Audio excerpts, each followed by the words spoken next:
50 personnes ont vu le meurtre, mais aucune n'a vu le meurtrier. Ce soir, Hercule Poirot va résoudre l'impossible. Un crime commis devant des dizaines de témoins, tous d'accord sur les faits, tous certains de l'innocence de l'accusé. Mais Poirot sait une chose, que vous allez découvrir. La vérité la plus parfaite est souvent le plus parfait des mensonges.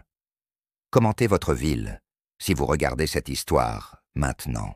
Et vous, pensez-vous qu'un homme peut être innocent quand 50 personnes jurent qu'il est coupable?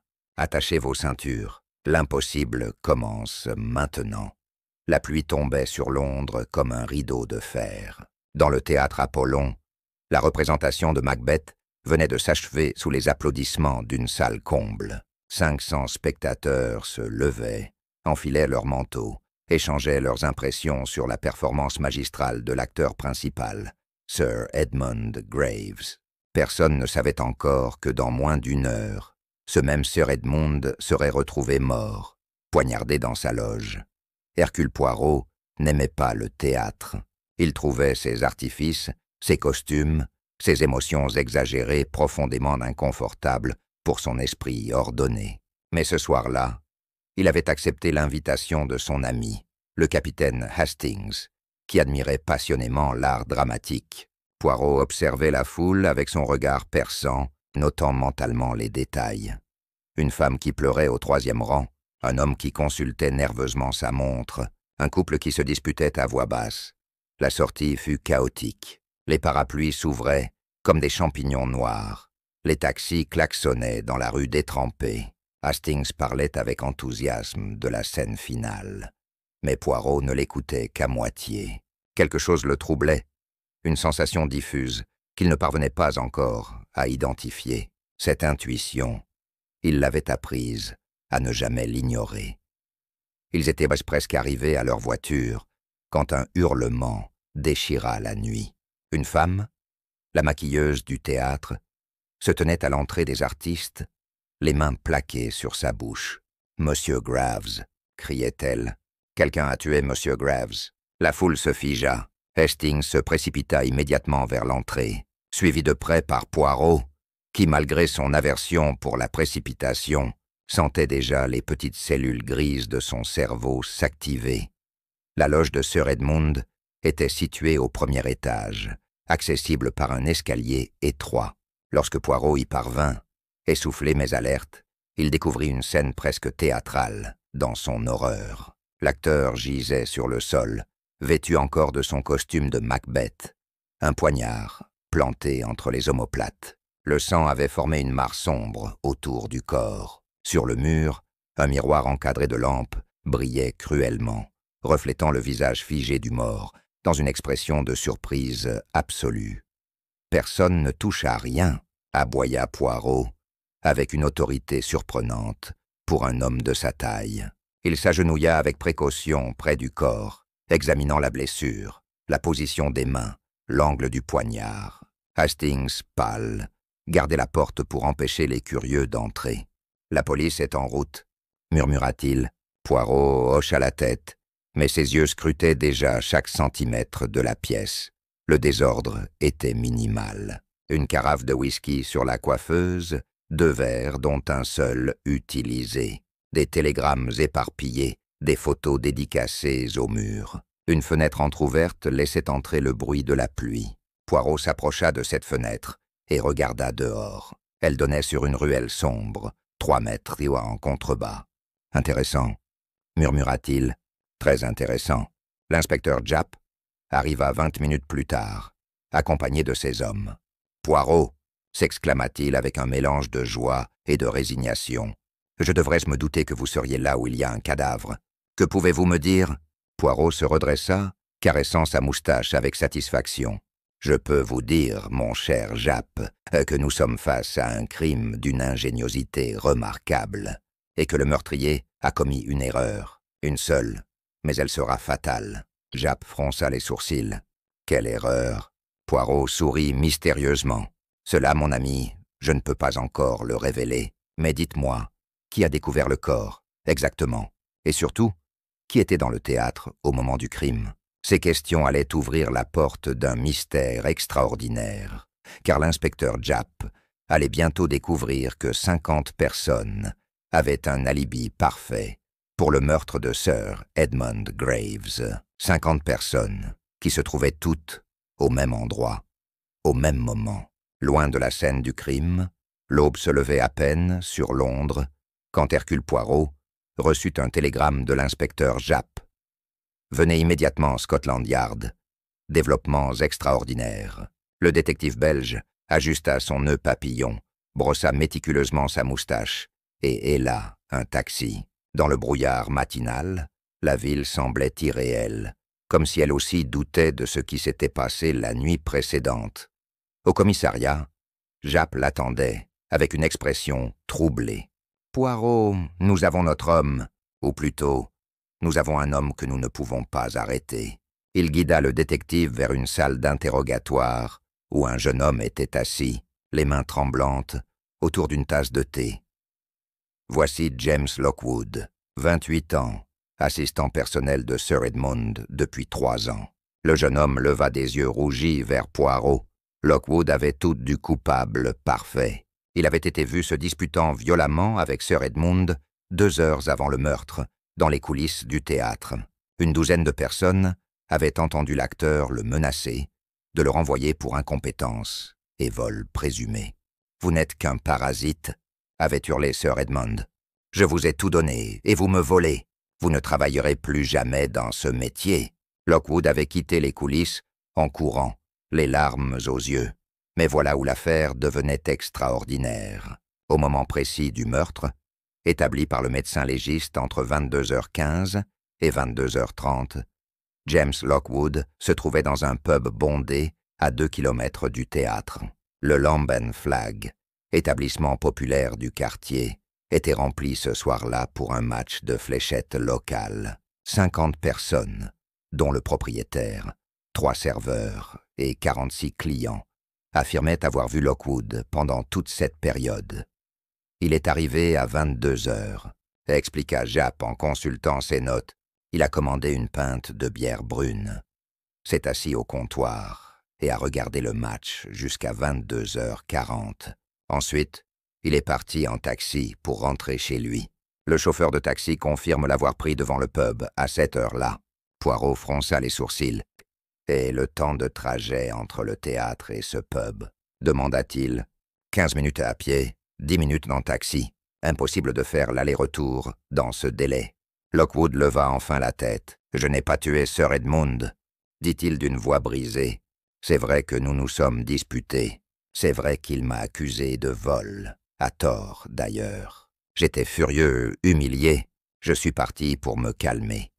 J'ai marché sans réfléchir, et je me suis retrouvé au Lamb and Flag. J'avais besoin d'un verre, d'oublier cette horrible soirée. Et maintenant, on m'accuse de meurtre, alors que j'étais entouré de témoins. » Poirot s'assit en face du jeune homme, le scrutant de ses yeux verts perçants. « Monsieur Lockwood, vous comprenez la gravité de votre situation? Vous aviez le mobile parfait. L'opportunité semblait présente. Et pourtant, vous avez un alibi qui défie toute logique. » Il se tourna vers Japp. « Avez-vous vérifié tous les témoins ?» L'inspecteur hocha vigoureusement la tête. « Chacun d'entre eux, des gens respectables, un médecin, un avocat, des ouvriers, des commerçants. Tous racontent la même histoire. Alors nous avons 2 possibilités, » déclara Poirot en se levant. « Soit 50 personnes mentent de concert, ce qui est hautement improbable. Soit M. Lockwood n'est pas le meurtrier, et nous devons chercher ailleurs. » Il fit quelques pas dans la petite pièce, ses mains jointes dans le dos. « Mais il y a une 3e possibilité, plus fascinante encore. Et si le crime avait été commis d'une manière qui rend l'alibi vrai et la culpabilité possible? » Oh. Japp le regarda avec confusion. « Vous parlez en énigme, Poirot. » Le détective belge sourit. « Pas en énigme, mon ami, en possibilité. Dites-moi, qui d'autre avait accès à la loge de Sir Edmund? Qui d'autre aurait pu vouloir sa mort? Et surtout, qui d'autre était au théâtre ce soir-là? » Ces questions allaient ouvrir une véritable boîte de Pandore, car Sir Edmund Graves n'était pas seulement un acteur admiré. Il était aussi un homme aux nombreux secrets, aux nombreux ennemis et aux nombreuses victimes. Le bureau de Sir Edmund Graves, dans sa résidence de Mayfair, était un sanctuaire de vanité. Des portraits le représentant dans ses rôles les plus célèbres couvraient les murs. Hamlet, Othello, Richard III. Des critiques encadrées proclamaient son génie. Des statuettes et des trophées s'alignaient sur les étagères. Poirot et Hastings, admis par la gouvernante en larmes, examinaient méthodiquement chaque tiroir, chaque document. « Regardez ceci », dit Hastings en brandissant une liasse de lettres attachées par un ruban rouge. Elles étaient toutes anonymes, écrites dans des styles différents, mais portaient le même message de menace. « Vous paierez pour ce que vous avez fait. La justice vous rattrapera. Votre dernier acte approche. » Poirot examina les enveloppes avec attention, notant les cachets postaux, le papier utilisé, l'encre. « Notre victime avait des ennemis, » murmura-t-il. « Beaucoup d'ennemis. La gouvernante, Madame Fletcher, une femme sèche d'une 60aine d'années, leur apporta du thé. Monsieur Graves était un grand homme, dit-elle avec raideur, mais il n'était pas facile. Il exigeait la perfection, de lui-même comme des autres. Poirot sirota son thé trop refroidi à son goût. « Parlez-moi de ses relations. Qui venait le voir régulièrement ?» La gouvernante hésita. « Eh bien, il y avait mademoiselle Victoria Ashford, sa partenaire de scène. Il répétait souvent ici. Et cette mademoiselle Ashford, quel était son rapport avec Sir Edmund ?» demanda Poirot avec douceur. Madame Fletcher détourna le regard. Ils étaient très proches, autrefois, on disait, qu'ils allaient se marier. Mais il y a 6 mois, quelque chose s'est passé. Ils se sont disputés violemment. Je ne sais pas pourquoi. Depuis, leur relation était tendue. Hastings nota ces informations avec diligence. « Qui d'autre ?» pressa Poirot. « Monsieur Reginald Thorne, le directeur du théâtre. Il venait souvent parler contrats et argent. Il se criait dessus à chaque fois. Sir Edmund voulait toujours plus d'argent, de meilleures loges, des privilèges. La gouvernante tordit ses mains. Et puis, il y avait ce journaliste, M. Cornelius Webb. Sir Edmund le détestait. M. Webb avait écrit des articles terribles sur lui, insinuant des choses horribles sur sa vie privée. Poirot se leva et marcha vers la fenêtre qui donnait sur le jardin, impeccablement entretenu. « Madame Fletcher, Sir Edmund avait-il des dettes, des problèmes financiers ?» La gouvernante rougit légèrement. « Je ne devrais pas parler de ces choses, mais... oui, il dépensait plus qu'il ne gagnait. Les costumes sur mesure, les dîners somptueux, les cadeaux extravagants. Il empruntait de l'argent partout. Des amis, des connaissances, même des usuriers, je crois. Et James Lockwood, son assistant, était-il au courant de ses difficultés ?» demanda Hastings. « Oh oui, le pauvre garçon devait gérer ce chaos. C'est peut-être pour cela que Sir Edmund l'accusait de vol. Monsieur Lockwood lui avait dit qu'il n'y avait plus d'argent, que les créanciers devenaient menaçants. Sir Edmund ne voulait pas l'entendre. Il a dit que Lockwood devait avoir volé l'argent, car lui, Sir Edmund Graves, ne pouvait pas être ruiné. » Poirot se tourna brusquement. « Madame Fletcher, où étiez-vous hier soir, entre 22h et 23h ?» La gouvernante sursauta. « Ici, chez moi, j'habite au dernier étage. Je tricotais en écoutant la radio. Vous ne pensez quand même pas que... » Poirot leva une main, apaisante. « Je ne pense rien encore. Je collecte des faits, et les faits me disent que Sir Edmund avait de nombreuses raisons d'être tué. » Avant de partir, Poirot demanda à voir la correspondance récente de l'acteur. Dans un tiroir verrouillé, dont Madame Fletcher possédait une clé, ils découvrirent des documents extraordinaires, des contrats d'assurance-vie pour une somme colossale, datant d'1 mois seulement, une lettre d'un avocat concernant un testament modifié, et surtout, un carnet noir contenant des notes cryptiques, des noms, des dates, des sommes d'argent. En face du nom de James Lockwood, Sir Edmund avait écrit « C'est trop de choses. Dangereux. » Chapitre 4. Victoria et le passé, le domicile de Victoria Ashford, contrastait violemment avec l'ostentation de Sir Edmund. Situé dans un quartier modeste de Bloomsbury, L'appartement était petit, mais élégant, rempli de livres et de partitions musicales. L'actrice elle-même ouvrit la porte à Poirot et Hastings. Elle portait une robe noire simple, sans maquillage, les yeux rougis par les larmes. « Je vous attendais », dit-elle d'une voix lasse. « Entrez ». Victoria Ashford avait 32 ans, mais ce matin-là, elle en paraissait 10 de plus. Elle s'assit dans un fauteuil, près de la fenêtre, regardant la rue en contrebas, sans vraiment la voir. « Je suppose que vous voulez savoir si je l'ai tué », dit-elle sans préambule. Poirot s'installa en face d'elle, les mains jointes sur sa canne. « Je veux surtout comprendre qui était vraiment Sir Edmund Graves », répondit-il doucement. L'actrice eut un rire amer. Qui était Edmund? Un génie, un monstre, un enfant capricieux. Tout cela à la fois. Elle se leva et marcha vers une table où trônaient plusieurs photographies encadrées. Sur l'une d'elles, elle et Sir Edmund posaient en costume de scène, rayonnant. C'était il y a 5 ans. Nous étions jeunes, amoureux, promis l'un à l'autre. Le théâtre était notre royaume, et nous en étions les souverains. Que s'est-il passé? Demanda Hastings avec compassion. Victoria toucha la photographie du bout des doigts.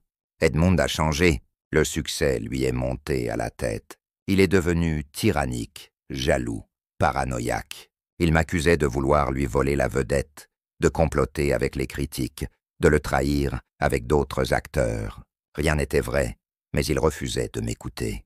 Elle se tourna vers eux, les yeux brillants de larmes contenues. Il y a 6 mois, il m'a humilié publiquement lors d'une répétition. Il a dit que je jouais comme une débutante, que je gâchais sa performance. « Et vous l'avez quitté ?» conclut Poirot. Victoria hocha la tête. « J'aurais dû le faire bien plus tôt. Mais je l'aimais encore, ou du moins j'aimais l'homme qu'il avait été. » Elle s'essuya les yeux avec un mouchoir. Après notre rupture, Edmund a commencé à me harceler. Des lettres, des cadeaux, des menaces subtiles. Il disait que je ne pourrais jamais travailler sans lui, que j'avais besoin de lui pour être quelqu'un. Il voulait me détruire professionnellement. Poirot sortit le carnet noir de sa poche et l'ouvrit à une page précise. « Reconnaissez-vous ceci ?» Victoria se pencha et pâlit. « Mon Dieu! Il gardait des notes sur moi ?»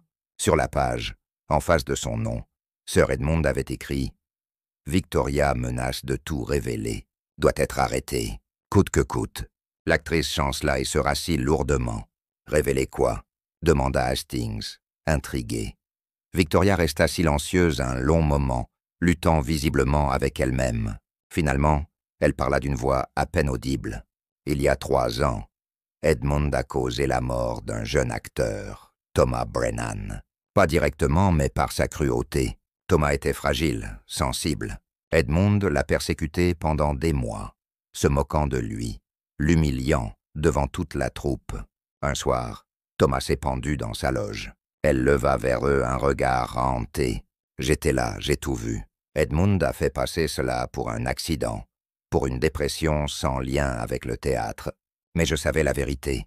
Et vous avez menacé de révéler cette vérité, dit Poirot. Non pas comme une question, mais comme un constat. Victoria acquiesça. Lors de notre dernière dispute, je lui ai dit que je ne le laisserais plus détruire d'autres vies. Que si jamais il s'en prenait encore à quelqu'un, je parlerais. Il est devenu fou de rage. Il m'a dit que si je faisais cela, il me détruirait. Qu'il avait des preuves que j'avais volé de l'argent de la production, ce qui était faux. Il m'a menacé de prison. Mademoiselle Ashford, dit Poirot d'une voix grave, où étiez-vous hier soir, entre 22h et 23h? L'actrice le regarda droit dans les yeux. J'étais ici, seul. Je lisais un script pour ma prochaine audition. Je n'ai aucun alibi, monsieur Poirot, et je ne vais pas mentir. Une partie de moi est soulagée qu'Edmund soit mort. Mais je ne l'ai pas tué. Je ne l'aurais jamais tué. Malgré tout ce qu'il m'a fait, je l'aimais encore. Alors qu'ils quittèrent l'appartement, Hastings murmura à Poirot. « Vous la croyez ?» Le détective belge haussa les épaules. « Je crois qu'elle dit sa vérité. Mais la vérité a de nombreuses facettes, mon ami. » Victoria Ashford avait un mobile puissant. La vengeance, la protection, la libération. Mais contrairement à Lockwood, elle n'a pas d'alibi. Cela la rend suspecte, ou cela fait d'elle une cible parfaite pour détourner les soupçons.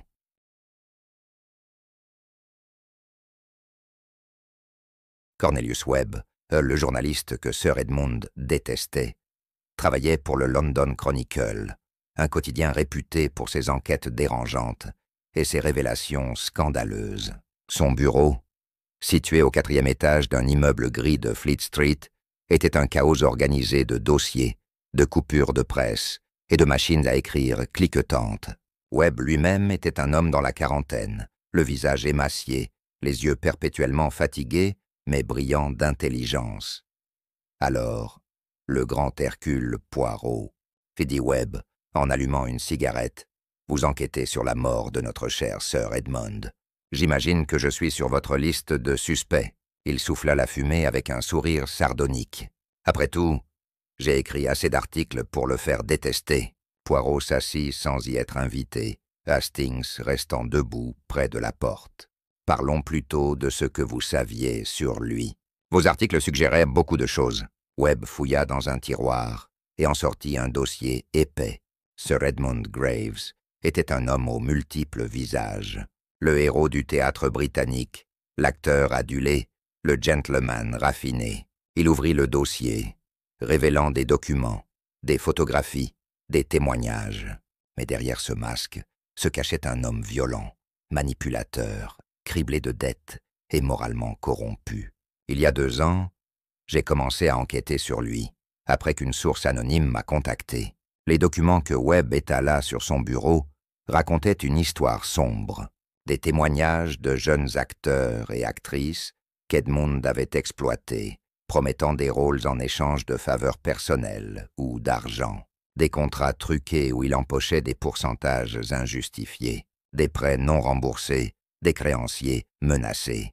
Et puis il y a l'affaire Thomas Brennan, dit Webb, en sortant une photographie d'un jeune homme au visage doux. Le suicide n'était pas un suicide, n'est-ce pas? Poirot ne répondit pas immédiatement. Et vous avez publié ces informations? Webb secoua la tête. Pas toutes. J'ai publié ce que je pouvais prouver légalement. Le reste, les accusations les plus graves, j'attendais d'avoir des preuves irréfutables. Il écrasa sa cigarette. Sir Edmund le savait. Il m'a menacé de procès, de ruine professionnelle. Il a même engagé des détectives privés pour fouiller dans ma vie, cherchant de quoi me faire chanter. Et ont-ils trouvé quelque chose? Demanda Hastings. Webb eut un sourire sans joie. Rien d'intéressant. Ma vie est un livre ouvert, capitaine. Divorcé, sans enfant, obsédé par mon travail. Pas de quoi faire un scandale. Il se leva et marcha vers la fenêtre, regardant les toits de Londres. Mais Edmund ne lâchait pas prise. Il y a 2 semaines, il est venu ici, dans ce bureau. Il m'a supplié, puis menacé, puis tenté de me soudoyer pour que j'arrête mon enquête. « Qu'avez-vous répondu » demanda Poirot. Je lui ai dit d'aller au diable, que la vérité finirait par éclater, avec ou sans moi. Il est parti en jurant qu'il me détruirait. Webb se retourna vers eux. 3 jours plus tard, j'ai reçu ceci. Il leur tendit une enveloppe. À l'intérieur, une seule phrase tapée à la machine. « Arrêtez, ou vous mourrez ». Le papier était identique à celui des lettres de menaces trouvées chez Sir Edmund. Poirot examina la lettre avec attention. Fascinant. On dirait que vous et Sir Edmund receviez des menaces de la même personne. Ou bien, il se tut, perdu dans ses pensées. Ou bien quoi? Pressa Hastings. Ou bien l'un de vous écrivait ces lettres pour se créer un alibi, une couverture. Webb rit amèrement. Vous pensez que j'aurais menacé ma propre vie? Dans quel but? Pour établir un motif de légitime défense, répondit Poirot calmement. Si vous tuiez Sir Edmund et que l'on découvrait que vous vous menaciez mutuellement, cela pourrait être perçu comme un acte de protection personnelle. Webb redevint sérieux. Vous êtes plus rusé que je ne le pensais, monsieur Poirot, mais je n'ai pas tué Edmund Graves et j'ai un alibi pour hier soir. J'étais au club de presse avec une 12aine de collègues, de 20h à minuit. Nous célébrions la publication d'un article important. Hastings nota rapidement ces informations. Nous vérifierons, bien entendu. Webb haussa les épaules. Je m'y attends. Mais laissez-moi vous dire quelque chose, messieurs. Si vous voulez vraiment comprendre qui a tué Edmund Graves, ne cherchez pas seulement ses ennemis personnels. Cherchez qui avait le plus à gagner de sa mort. Financièrement parlant, Il ralluma une cigarette. Edmund avait contracté une assurance vie massive il y a un mois, 50 000 livres. Quelqu'un va hériter de cette somme. Alors qu'il descendait pour les escaliers du journal, Poirot resta silencieux, son cerveau travaillant à vitesse maximale. Hastings, nous devons découvrir immédiatement qu'est le bénéficiaire de cette assurance, et nous devons aussi vérifier l'alibi de M. Webb. 50 000 livres, c'est une fortune. C'est un mobile qui transforme un simple meurtre en crime prémédité, avec une précision diabolique. Le mystère s'épaississait, et avec lui, la liste des suspects. Le cabinet de Maître Pemberton, notaire de Sir Edmund Graves, était situé dans une rue tranquille de Lincoln's Inn. L'étude sentait le vieux cuir et l'encre de qualité. Maître Pemberton lui-même était un homme corpulent d'une 60aine d'années, aux cheveux blancs impeccablement coiffés et aux manières d'une époque révolue. Il reçut Poirot et l'inspecteur Japp avec une gravité solennelle, conscient de l'importance de leur visite. « La mort de Sir Edmund est une tragédie », déclara-t-il en ouvrant son coffre-fort. « J'étais son notaire depuis 15 ans. Un client, difficile, je dois l'admettre, mais brillant à sa manière. Il sortit plusieurs documents épais, les déposa sur son bureau avec précaution. Voici son testament, modifié il y a exactement 3 semaines. Et voici les documents de son assurance vie, également récents. » Japp et Poirot échangèrent un regard significatif. Le testament était un document complexe. Sir Edmund avait légué des sommes modestes à sa gouvernante et à quelques acteurs de sa troupe. Sa maison de Mayfair devait être vendue, les dettes remboursées en priorité. Mais la clause principale fit tressaillir Japp. « Je lègue l'intégralité du capital de mon assurance vie, soit 50 000 livres sterling, à M. James Lockwood, mon fidèle assistant, en reconnaissance de ses années de service dévouées. » Poirot releva lentement la tête, ses yeux verts fixant le notaire. « Quand exactement ce testament a-t-il été modifié ?» demanda-t-il d'une voix douce mais pressante. Maître Pemberton consulta ses registres. Le 20 septembre, à 14 heures, Sir Edmund est venu personnellement, accompagné de 2 témoins que j'ai fournis, conformément à la loi. Japp frappa du poing sur la table. 20 septembre, c'était 3 semaines avant le meurtre, et il nommait Lockwood, le même homme qu'il accusait de vol et qu'il menaçait de ruiner. Précisément, murmura Poirot, c'est une contradiction extraordinaire. Pourquoi un homme lèguerait-il une fortune à quelqu'un qui l'accusait de le voler? Le notaire toussa discrètement. Messieurs, je dois vous avouer quelque chose. Lorsque Sir Edmund est venu modifier son testament, il m'a semblé agité, nerveux même.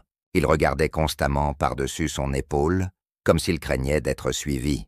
Je lui ai demandé s'il était certain de ses dispositions, et il m'a répondu textuellement. James est la seule personne en qui je peux avoir confiance. Il sait tout, il comprendra. Japp se leva brusquement. Nous devons interroger à nouveau Lockwood, immédiatement. Mais Poirot leva une main. Un moment, mon ami, Maître Pemberton, Sir Edmund, a-t-il mentionné pourquoi il contractait cette assurance vie si soudainement? Un homme de son âge, en bonne santé apparente, qui souscrit une police de 50 000 livres. C'est inhabituel. Le notaire hocha la tête. Il a dit qu'il se sentait menacé, qu'il voulait s'assurer que quelqu'un de confiance bénéficierait de ses biens si quelque chose lui arrivait. Se sentait menacé par qui? Pressa Hastings. Il ne l'a pas précisé, mais il m'a montré certaines des lettres de menaces qu'il recevait. J'ai insisté pour qu'il contacte la police, mais il a refusé. Il disait que cela ne ferait qu'empirer les choses. Maître Pemberton sortit un mouchoir et s'épongea le front. « Messieurs, je dois vous poser une question délicate. Pensez-vous que M. Lockwood ait pu tuer Sir Edmund pour hériter de cette somme ?» Poirot se leva et marcha lentement dans le bureau, ses mains jointes dans le dos. C'est précisément ce que le meurtrier voudrait que nous pensions. Un assistant maltraité, humilié, qui découvre qu'il va hériter d'une fortune. Le mobile parfait, il se tourna brusquement. Mais voilà le problème. Lockwood avait un alibi parfait, 50 témoins dans un pub bondé. Comment peut-on commettre un meurtre quand on est visible par 50 personnes à 2 kilomètres de distance. À moins qu'il n'ait eu un complice, suggéra Japp. Poirot secoua la tête. Un complice qui aurait planté le couteau. Possible, mais peu probable. La blessure indique une certaine force, une certaine connaissance de l'anatomie. Et puis, il y a cette question. Pourquoi Sir Edmund aurait-il modifié son testament en faveur de Lockwood, s'il le soupçonnait de vol? À moins que... Ses yeux s'illuminèrent soudain. À moins que l'accusation de vol n'ait été qu'une mise en scène, une comédie jouée devant témoins. Une mise en scène? Répéta Japp, confus. Dans quel but? Poirot sourit mystérieusement. Dans le but de créer un mobile apparent, de faire de Lockwood le suspect évident. Pensez-y, Japp. Une dispute publique, des accusations de vol, un renvoi menacé. Et 3 semaines plus tard, un testament qui le nomme héritier. Sir Edmund construisait quelque chose, un piège peut-être, ou une protection. Il se tourna vers le notaire. Maître Pemberton, avez-vous d'autres documents concernant Sir Edmund? Des lettres? Des notes? Le notaire hésita puis ouvrit un autre tiroir. Il m'a confié ceci le jour où il a modifié son testament. Il m'a demandé de ne l'ouvrir qu'en cas de mort violente. Il tendit une enveloppe, scellée à la cire rouge. Je suppose que le moment est venu. Poirot prit l'enveloppe avec précaution, brisa le sceau et en sortit une lettre manuscrite. Ce qu'il lut le fit pâlir. « Mon Dieu !» murmura-t-il. « C'est plus complexe que je ne l'imaginais. » « Qu'est-ce que ça dit ?» demandèrent simultanément Japp et Hastings. Poirot leva les yeux de la lettre, son visage grave. Sir Edmund Graves savait qu'il allait être assassiné. Il savait qui allait le tuer, et il a tout orchestré pour que la vérité soit révélée après sa mort. Il tendit la lettre à Japp, qui la lut à voix haute. « Si vous lisez ceci, c'est que je suis mort. Le meurtrier est quelqu'un de proche, quelqu'un que je protège depuis des années. James Lockwood détient la preuve de son identité. Faites-lui confiance. La vérité est dans la mise en scène, G. Le Lambenflag était exactement comme l'avait décrit Japp. Un pub traditionnel avec ses boiseries sombres, son comptoir en chêne massif et son atmosphère enfumée. À 17 heures, l'établissement commençait à se remplir de clients réguliers. Poirot, Hastings et Japp s'installèrent à une table d'angle, commandant des pintes pour ne pas attirer l'attention. Le détective belge observait la salle avec une intensité qui mettait Hastings mal à l'aise. « Bon, Poirot, dit Japp à voix basse, expliquez-moi ce que nous faisons ici. Nous avons déjà interrogé tous les témoins. Ils confirment tous avoir vu Lockwood entre 22 heures et 22h40. Poirot but une gorgée de bière, grimaçant légèrement. « Mon cher Japp, ce que nous faisons ici s'appelle reconstituer, pas le crime, mais l'alibi. Car voyez-vous, un alibi trop parfait est aussi suspect qu'une absence d'alibi. » Le propriétaire, Tom Bradley, un homme jovial à la bedaine proéminente, les rejoignit. « Vous êtes de la police, n'est-ce pas? On m'a dit que vous reviendriez. » Japp montra son insigne. « Nous aimerions vous poser quelques questions supplémentaires sur la soirée du 23. » Bradley s'assit lourdement. « Écoutez, j'ai déjà tout raconté. Ce jeune homme, Lockwood, était là. Je m'en souviens parfaitement. Il avait l'air bouleversé. Il a bu sa bière lentement. Il a regardé le match. Vous le connaissiez déjà? » demanda Poirot. Bradley secoua la tête. « Non. C'était la première fois que je le voyais. Mais je m'en souviens. Parce qu'il détonnait. Les habitués sont plutôt bruyants pendant les matchs de fléchettes. Lui était silencieux, renfermé. » Poirot plissa les yeux. « Et pourtant, vous êtes absolument certain que c'était lui, dans un pub bondé, avec 50 personnes, des fumées, du bruit. Comment pouvez-vous être si sûr ?» Bradley fronça les sourcils. « Eh bien, il était assis juste là, au comptoir. Il pointa un tabouret. J'étais derrière le bar toute la soirée. Je l'ai vu arriver, commander, boire, partir. Et puis, plusieurs habitués m'en ont parlé après, demandant qui était ce type qui avait l'air si malheureux. » Non. Poirot se leva et marcha jusqu'au comptoir, examinant l'angle de vue. « Monsieur Bradley, éteignez les lumières, s'il vous plaît. Toutes, sauf celles qui étaient allumées ce soir-là. » Intrigué, le propriétaire s'exécuta. Le pub se retrouva plongé dans une pénombre relative, éclairé seulement par quelques lampes tamisées et l'enseigne lumineuse au-dessus du comptoir. Poirot s'assit sur le tabouret où Lockwood s'était trouvé, tournant le dos à la salle. « Hastings, mettez-vous à la place de M. Bradley. Que voyez-vous de moi ?» Hastings se plaça derrière le comptoir. « Votre dos, votre profil, quand vous tournez la tête, votre reflet dans le miroir, derrière le bar. »« Exactement, » dit Poirot en se levant. « Monsieur Bradley, quand vous dites que vous avez vu Lockwood toute la soirée, vous avez surtout vu son dos et son reflet dans le miroir, n'est-ce pas ?» Le propriétaire réfléchit. « Oui, je suppose, mais je l'ai vu de face quand il a commandé et quand il est parti. » Poirot sourit. « Décrivez-moi son visage. » Bradley hésita. « Eh bien, un jeune homme, la vingtaine, cheveux bruns, plutôt quelconque.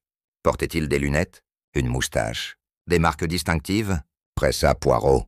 Le propriétaire se gratta la tête. « Je ne me souviens pas de ces détails.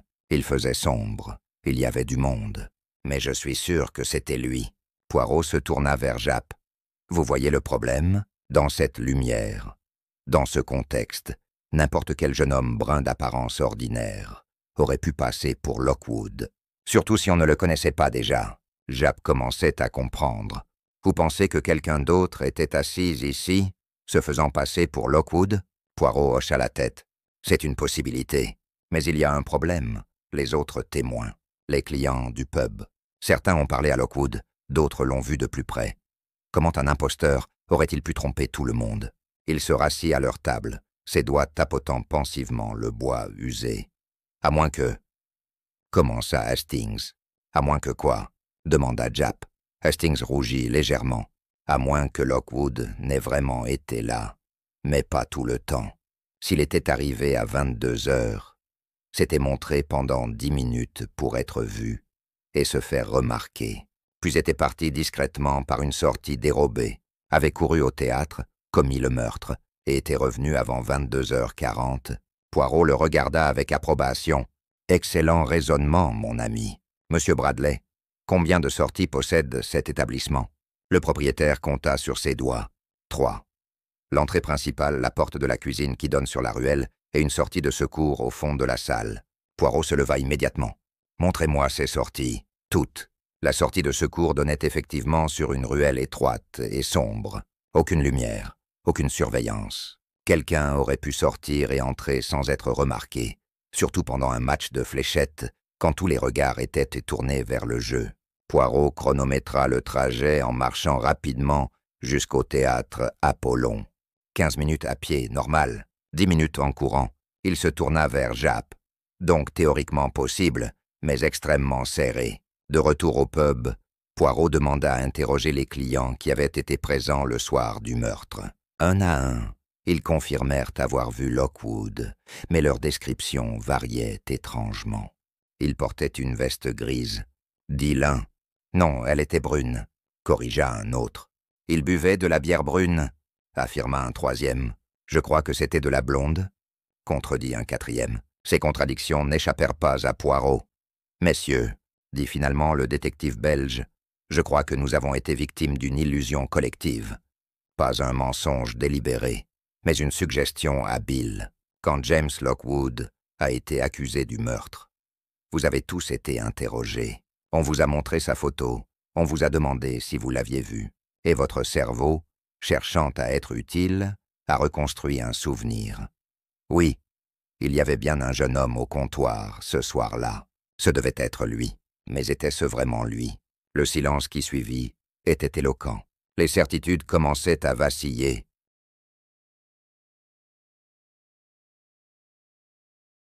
James Lockwood fut ramené au commissariat pour un nouvel interrogatoire. Cette fois, Poirot insista pour être seul avec lui, sans Japp ni Hastings. Dans la petite salle grise, les deux hommes se faisaient face. Le jeune assistant avait les traits tirés par plusieurs nuits d'insomnie, les yeux cernés, les mains tremblantes. « Monsieur Lockwood, » elle commença Poirot d'une voix douce, « je crois qu'il est temps que vous me disiez toute la vérité. » Lockwood baissa la tête. « Je vous ai dit la vérité. J'étais là au pub. Je n'ai pas tué Sir Edmund. » Poirot sortit la lettre que maître Pemberton leur avait remise.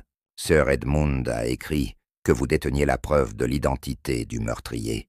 Que savez-vous? Le jeune homme pâlit, en reconnaissant l'écriture de son ancien employeur. Il resta silencieux si longtemps que Poirot crut qu'il ne parlerait jamais. Finalement, dans un murmure, Lockwood dit « Tout était une mise en scène. » « Expliquez-vous » il encouragea Poirot. Lockwood releva la tête, les yeux brillants de larmes. Sir Edmund savait qu'il allait être tué. Depuis 1 mois, il recevait des menaces de plus en plus précises. Mais ce n'était pas le pire. Le pire, c'est qu'il savait qui voulait sa mort, et il ne pouvait rien faire pour l'arrêter. Il serra les poings. « Il m'a fait jurer de garder le secret jusqu'à ce que vous compreniez. Il m'a dit qu'un détective intelligent finirait par voir la vérité. Et cette vérité est, » pressa doucement Poirot. Sir Edmund était mourant. Lâcha Lockwood. Un cancer incurable. Les médecins lui donnaient 3 mois, peut-être 6 s'il avait de la chance. Il souffrait terriblement, mais refusait que quiconque le sache. Il voulait mourir sur scène, glorieux, au sommet de sa carrière, pas dans un lit d'hôpital, diminué et pathétique.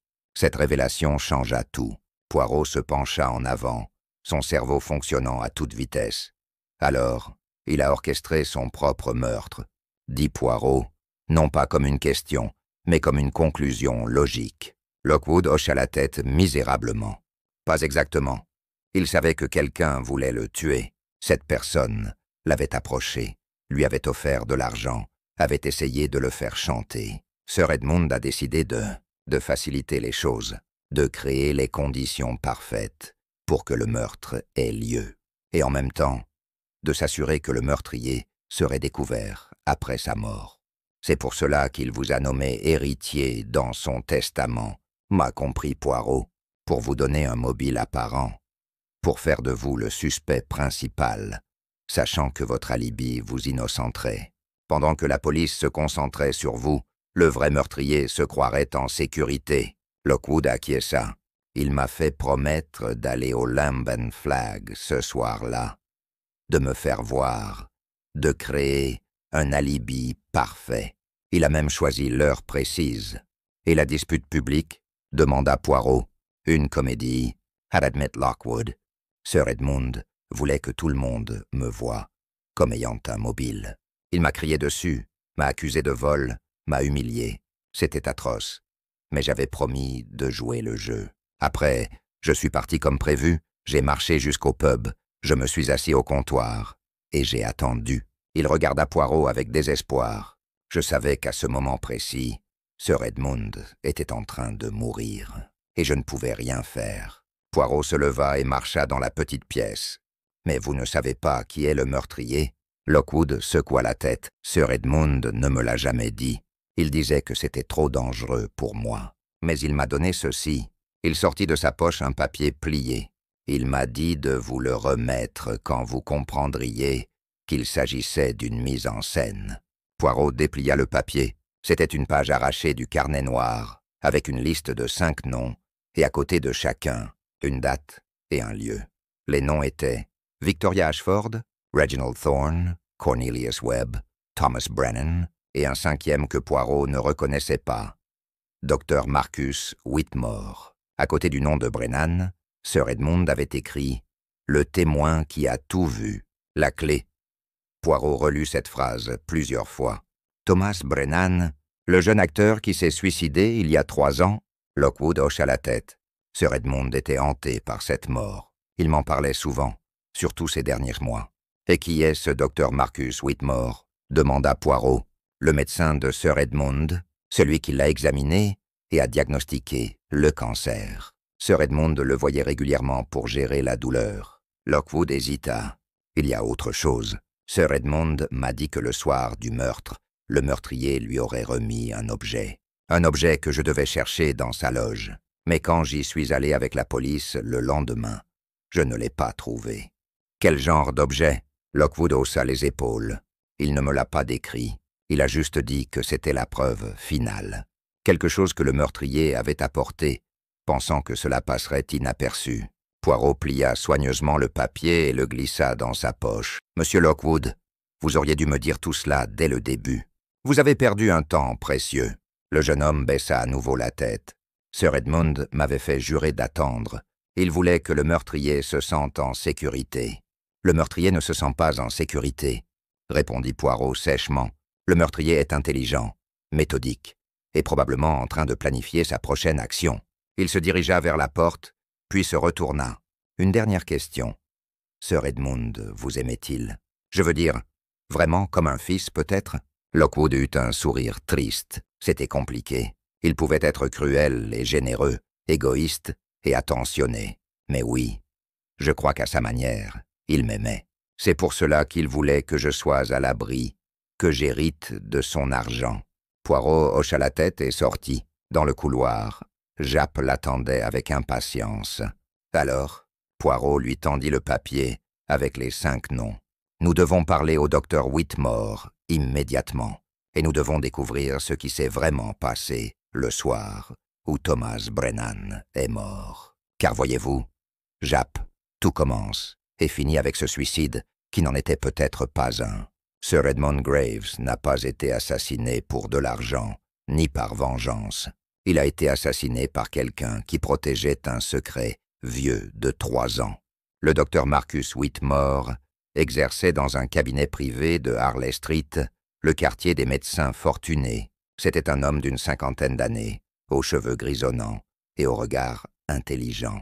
Lorsque Poirot et Japp se présentèrent, il les fit entrer dans son bureau avec une courtoisie professionnelle teintée de nervosité. « Je me demandais quand vous viendriez », dit-il en refermant la porte. « La mort de Sir Edmund m'a profondément troublé. »« Vous le soignez pour un cancer », dit Poirot sans préambule. Ce n'était pas une question. Le docteur Whitmore soupira et s'assit lourdement dans son fauteuil. Le secret médical devrait m'empêcher de parler. Mais étant donné les circonstances... Oui, Sir Edmund souffrait d'un cancer du pancréas en phase terminale. Je le lui ai dit annoncé il y a 2 mois. Il a été étonnamment calme, presque soulagé. Le médecin joignit ses mains. Il m'a demandé de ne le dire à personne. Absolument personne. Même pas à sa famille? Demanda Japp. Il n'avait pas de famille proche, pas d'épouse, pas d'enfant. Son assistante James Lockwood était la personne la plus proche de lui. Le docteur Whitmore se leva et marcha vers une bibliothèque médicale. Sir Edmund refusait tout traitement agressif. Il voulait juste gérer la douleur. Je lui prescrivais de la morphine en dose croissante ces dernières semaines. Il souffrait terriblement, mais continuait à jouer, à paraître en public comme si de rien n'était. Poirot réfléchit un moment. « Docteur, quand avez-vous vu Sir Edmund pour la dernière fois ?» Le médecin consulta son agenda. 3 jours avant sa mort. Il était venu chercher une nouvelle prescription. Il était très agité ce jour-là, presque fébrile. Il m'a posé des questions étranges sur la mort, sur comment elle surviendrait, combien de temps il lui restait. Le docteur Whitmore fronça les sourcils. Il m'a aussi demandé quelque chose de très inhabituel. « Quoi donc ?» pressa Japp. Il voulait savoir si une blessure par arme blanche à un endroit précis causerait une mort rapide ou lente. Il a insisté pour connaître l'anatomie exacte, l'emplacement des organes vitaux. Le médecin secoua la tête avec tristesse. J'ai cru qu'il envisageait le suicide. Je lui ai fortement déconseillé, lui ai parlé des soins palliatifs, de mourir dignement. Il m'a ri au nez. Il m'a dit « Marcus, je ne vais pas me tuer. Je vais être tué, et je veux m'assurer que ce sera fait correctement. » Cette déclaration glaça le sang de Poirot. Il savait donc non seulement qu'il allait être assassiné, mais il voulait s'assurer que le meurtre réussirait. Le docteur Whitmore acquiesça misérablement. Je n'ai pas su quoi faire de cette information. Je pensais qu'il délirait à cause de la douleur ou des médicaments. Mais maintenant je comprends qu'il était parfaitement lucide. Il orchestrait sa propre mort. Le médecin sortit un mouchoir et s'essuya le front. C'était un homme extraordinaire, dans le bien comme dans le mal. « Docteur, » dit Poirot d'une voix grave, « connaissez-vous un jeune acteur nommé Thomas Brennan ?»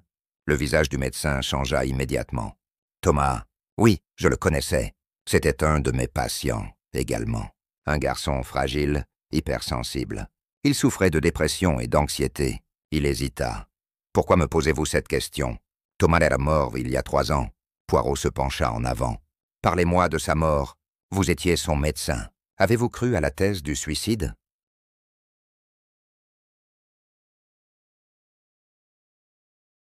Oui, pressa Japp. Et puis il y avait une remplaçante pour le rôle de la nourrice. Dit lentement Thorne. L'actrice principale était malade. On avait fait venir quelqu'un du théâtre voisin. Il leva les yeux vers Poirot. Je ne me souviens plus de son nom. Attendez, c'est marqué ici. Catherine Brennan. Le silence qui suivit fut assourdissant. Hastings fut le premier à réagir. Brennan? Comme Thomas Brennan? Poirot ferma les yeux un instant. Toutes les pièces du puzzle s'assemblant enfin dans son esprit. Catherine Brennan, la sœur de Thomas. Il rouvrit les yeux, son regard brillant, d'une compréhension totale. Elle était là ce soir-là. Elle a vu quelque chose, ou fait quelque chose, et Sir Edmund le savait. Il se tourna vers Japp. « Trouvez-moi tout ce que vous pouvez sur Catherine Brennan. Où elle est, ce qu'elle fait, où elle était le soir du meurtre de Sir Edmund. Vite !» Japp se précipita dehors pour téléphoner à Scotland Yard. Poirot resta dans le bureau, son cerveau fonctionnant à pleine vitesse. « Monsieur Thorne, dit-il finalement, y a-t-il quelque chose d'autre que vous ne m'avez pas dit? N'importe quel détail, aussi insignifiant soit-il. » Le directeur réfléchit, puis sursauta. « Oui, il y a quelque chose. La semaine avant sa mort, Sir Edmund m'a demandé l'adresse de Catherine Brennan. Il voulait la contacter. Je lui ai dit que je ne l'avais pas, qu'elle n'avait joué ici qu'une seule fois. Et qu'a-t-il fait? Il m'a dit qu'il la retrouverait par d'autres moyens, qu'il devait lui parler, qu'il devait... » Thorne chercha ses mots. « Réparer quelque chose. C'est l'expression qu'il a utilisée. Je dois réparer ce que j'ai détruit. Je n'ai pas compris sur le moment. » Poirot hocha lentement la tête. « Maintenant, monsieur Thorne, vous allez rester ici et ne parler à personne de notre conversation. Personne, vous m'entendez? Car si le meurtrier apprend que nous savons, quelqu'un d'autre pourrait mourir. » Japp revint, essoufflé. « Poirot, Catherine Brennan travaille actuellement comme costumière au théâtre Apollon. Elle est là depuis 1 an, engagée par Thorne lui-même. » Le directeur devint livide. « Catherine, mais oui, c'est notre costumière en chef. Je ne l'avais pas reconnue. Elle avait changé de nom. Elle s'est fait appeler Catherine Morris. Elle a une perruque, des lunettes. Il chancela. Mon Dieu, elle était là tout ce temps, travaillant avec Sir Edmund chaque jour. Où est-elle maintenant? Demanda Poirot d'une voix urgente. Thorne se leva précipitamment. Elle devrait être dans l'atelier de costumes, au sous-sol. Mais attendez, il consulta sa montre. Non, elle a demandé sa journée. Elle a dit qu'elle devait s'occuper d'une affaire personnelle. Poirot et Japp échangèrent un regard alarmé. « Une affaire personnelle », répéta Poirot. « Hastings, allez immédiatement vérifier si Lockwood est toujours en sécurité au commissariat. Japp, faites poster des hommes chez Victoria Ashford et chez le docteur Whitmore. Si Catherine Brennan veut éliminer tous les témoins de son crime, elle frappera aujourd'hui. » Hastings partit en courant. Japp donna des ordres rapides par téléphone. Poirot, resté seul avec Thorne, demanda « Avez-vous l'adresse personnelle de Catherine ?» Le directeur fouilla dans ses dossiers et sortit une fiche. Elle habite à Whitechapel, dans un petit appartement près du marché. « Voici l'adresse. » Poirot prit le papier. « Monsieur Thorne, vous allez venir avec nous. Si Catherine est chez elle, votre présence pourrait la rassurer, nous permettre de l'approcher sans danger. » Dans le taxi qui les emmenait vers Whitechapel, Poirot expliqua sa théorie à Japp. Catherine Brennan a tué son propre frère dans un accès de rage ou de folie. Peut-être une dispute, peut-être une raison que nous ignorons encore. Sir Edmund a été témoin de la scène ou la découverte peu après.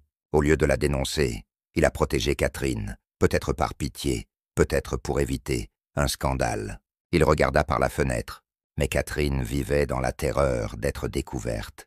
Quand Sir Edmund lui a annoncé qu'il était mourant et qu'il voulait réparer les choses, elle a compris qu'il allait révéler la vérité.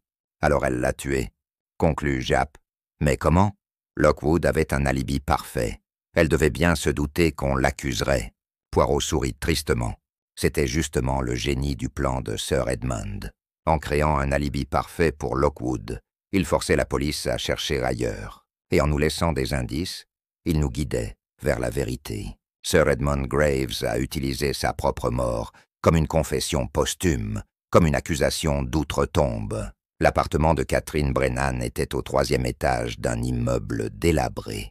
Personne ne répondit quand ils frappèrent. Japp força la porte avec l'aide d'un policier. À l'intérieur, ils découvrirent un appartement spartiate, mais propre, sur un mur. Des dizaines de photographies de Thomas Brennan à différents âges. Sur une table, un journal intime ouvert. Poirot le lut rapidement, son visage devenant de plus en plus grave. « Mon Dieu !» murmura-t-il. « C'est pire que je ne le pensais. » Le journal racontait une histoire déchirante. Catherine et Thomas étaient orphelins, élevés ensemble dans la pauvreté. Catherine avait sacrifié sa carrière d'actrice pour permettre à son frère de suivre des cours de théâtre. Elle l'adorait, le protégeait. Mais Thomas avait un secret. Il était amoureux de Sir Edmund Graves, un amour non partagé, destructeur. Sir Edmund, selon le journal, avait rejeté Thomas cruellement, l'avait humilié publiquement. Ce soir-là, Catherine était venue au théâtre pour soutenir son frère, après la représentation. Elle l'avait trouvé dans sa loge, en larmes, parlant de suicide à cause du rejet de Sir Edmund. Catherine, dans le journal, écrivait « Je voulais juste le secouer, lui faire comprendre qu'Edmund ne valait pas la peine de mourir. Nous nous sommes disputés. Il a dit qu'il préférait mourir plutôt que de vivre sans l'amour d'Edmund. J'ai perdu la tête. Je l'ai frappé. Il est tombé et ne s'est plus relevé. Panique, peur. J'ai tout mis en scène pour faire croire à un suicide. Et Edmund est arrivé. Il a tout vu. » Le journal continuait. Edmund m'a regardé avec horreur, puis avec pitié. Il m'a dit qu'il se sentait responsable de la mort de Thomas, que s'il lui avait été plus gentil, rien de cela ne serait arrivé. Il m'a fait jurer de ne jamais recommencer, de vivre une vie honorable. Il m'a trouvé du travail, m'a protégé. Pendant 3 ans, j'ai essayé de me racheter. Mais l'autre jour, il m'a convoqué. Il m'a dit qu'il était mourant et qu'avant de partir, il devait dire la vérité, que Thomas méritait justice. La dernière entrée, datée du jour du meurtre, était glaçante. Je ne peux pas aller en prison. Je ne peux pas vivre avec la honte. Edmund veut révéler ce qui s'est passé. Il dit que c'est pour mon bien, que la vérité me libérera. Mais il se trompe. La vérité me détruira. Ce soir, après la représentation, j'irai dans sa loge par le passage secret. Je lui demanderai une dernière fois de garder le silence. Et s'il refuse, je ferai ce que je dois faire. Je suis déjà damné. Une vie de plus ou de moins ne change rien. Poirot referma le journal, son visage empreint d'une profonde tristesse. Sir Edmund Graves était un homme compliqué, cruel et compatissant, égoïste et sacrificiel. Dans la mort, il a essayé de faire ce qu'il n'avait pas fait dans la vie, rendre justice. Mais son plan a échoué dans un sens. Catherine n'a pas attendu qu'il révèle la vérité. Elle l'a tué d'abord. Il regarda autour de lui. Mais où est-elle maintenant? Sur le bureau, ils trouvèrent un billet de train pour Douvres, daté du jour même. Départ à 14 heures. Japp consulta sa montre. Il est 13h30. Elle essaie de fuir vers la France. Ils se précipitèrent vers la gare. À Charing Cross, dans une course folle, ils arrivèrent sur le quai alors que le train sifflait son départ imminent. Poirot, malgré son âge, courut avec une énergie surprenante, scrutant les fenêtres des wagons. Et il la vit, Catherine Brennan, ou plutôt Catherine Morris, assise près d'une fenêtre, le visage émacié, les yeux vides. Leurs regards se croisèrent, elle comprit immédiatement. Poirot s'arrêta, levant une main comme pour l'implorer de descendre. Catherine sourit tristement, secoua la tête. Le train commença à bouger. Japp criait aux employés de la gare d'arrêter le convoi. Mais il était trop tard. Alors Catherine fit quelque chose d'extraordinaire. Elle ouvrit la fenêtre, sortit une enveloppe et la lança vers Poirot. L'enveloppe tomba à ses pieds. Le train disparut dans un nuage de vapeur. Poirot ramassa l'enveloppe, l'ouvrit. À l'intérieur, Une confession complète, écrite à la main, signée. Je, sous-signé, Catherine Mary Brennan, confesse avoir causé la mort de mon frère Thomas John Brennan le 15 mars 1922 et avoir assassiné Sir Edmund Graves le 23 octobre 1925. La lettre continuait.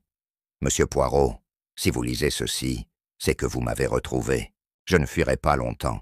Je vais à Douvres non pour m'échapper, mais pour me jeter du haut des falaises blanches. C'est là que Thomas et moi allions enfants, quand nous étions heureux et innocents. C'est là que je veux mourir.